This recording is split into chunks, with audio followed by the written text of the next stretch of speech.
This is the H1 Sports Fitness Band. You got step count, calories burned, distance traveled, and some amazing charts showing your heart rate over 16 hours, basic information, your temperature in degrees centigrade over the last 16 hours, another capture of 16 hours worth of air pressure.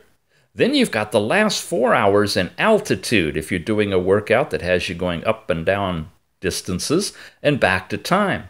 You can come into a sports section where you can do pedometer checking of your step count in walking, GPS tracking of running, hiking, and cycling.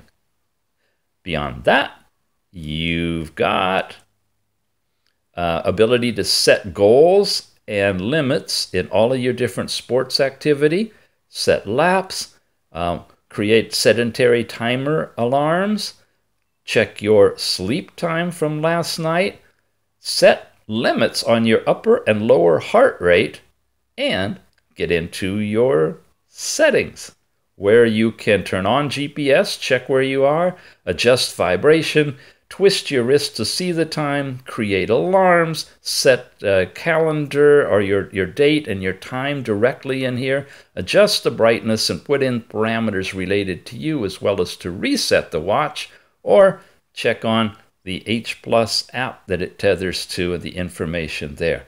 It's all in it. It's called the H1 Sports Fitness Band. Check it out.